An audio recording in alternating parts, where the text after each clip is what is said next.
Here's something that took me a while to fully appreciate. A one person public affairs team with 500 engaged advocates is not a small team, it's a force multiplier. If you're worried that people are too tired or too busy to help, the data actually says otherwise. The Beekeeper Group joined us for a webinar to showcase their research about the future of advocacy. Their report found that 76% of people who are directly asked to take an action by an advocacy organization actually do it. The headcount on your payroll is not the ceiling on your influence. Your advocates are, and they are waiting for you to ask. Welcome back to Policy Wins. I'm Tommy Zai with the Quorum onboarding team, and this is the final episode of our Small Team Big Impact series. We've covered bill tracking, stakeholder relationships, and reporting.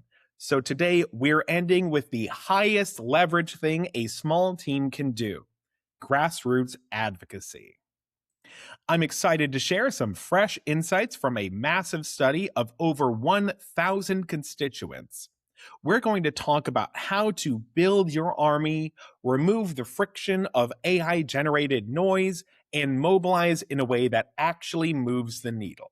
When I talk to small teams, the response is always, we don't have the bandwidth. We feel an existential crisis when we look at federal advocacy deadlocks or the way AI is changing the landscape. But grassroots advocacy isn't a project for someday. It's your infrastructure. If you wait until a critical vote to start building your list, you're already too late. The Beekeeper Group found that there is a huge opportunity gap here. 55% of voters believe they haven't even been contacted by an advocacy group yet. For a team of 3 or fewer, the secret here is preparation. You have to do the initial setup once so you aren't scrambling to do it later. Focus on your key objectives first and work backwards. Determine exactly what you need to track for those goals and build a report that shows your results automatically. If you only have 5 hours a week for policy review, block that time off specifically for high impact bills and let alerts handle the rest. By setting up this workflow early, you avoid getting blindsided when a bill suddenly moves. Small teams often feel they have to manufacture passion, but the research shows the passion is already there. 74% of people already see themselves as civically engaged. Your job isn't to change their identity, it's to give that identity a place to work. Quality over volume is the rule here. You want advocates who feel a personal connection. Why? Because people act where they feel their voice matters. According to the data, voters are significantly more likely to act on state and local issues than they are on national or global ones.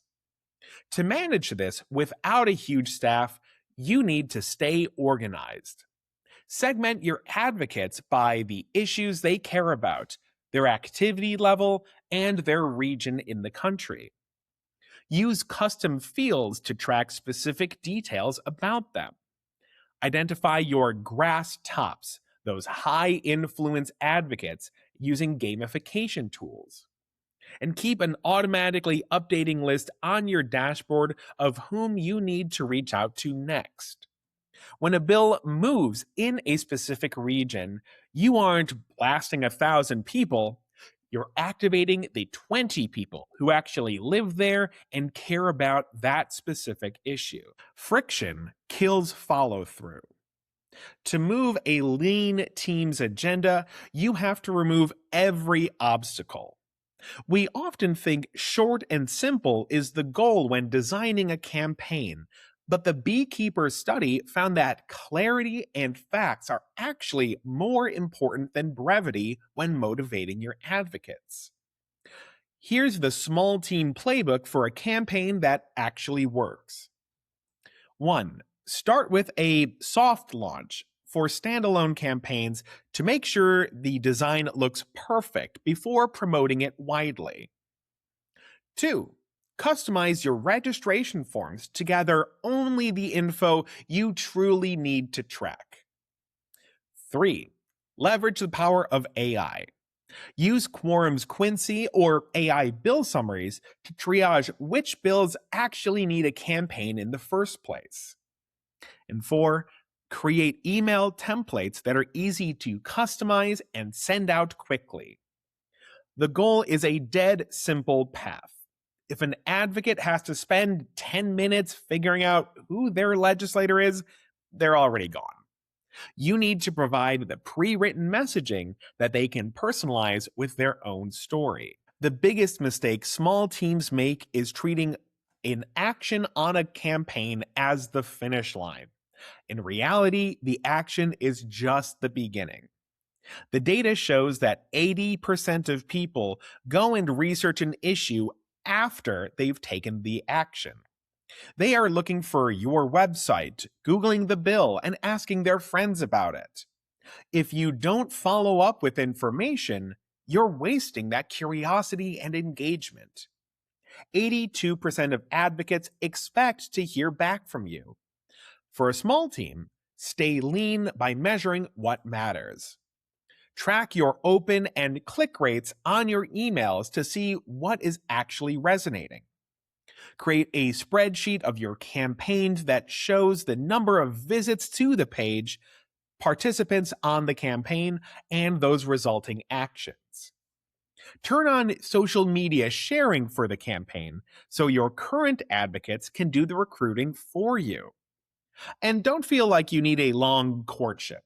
The research confirms you can leapfrog the joining process.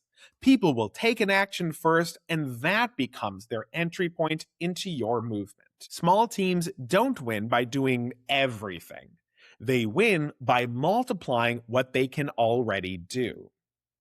A well-built advocate base is the closest thing you have to a massive staff. They can show up in rooms you can't be in and tell stories you haven't lived. The data proves the appetite is there. People want to be interested and motivated, not just urgent and annoyed. That's what small team, big impact is about. It's not really about doing more with less. It's about doing the right things and letting your system do the rest. That wraps up our series. For more on these stats, check out the Beekeeper Group's Future of Advocacy report.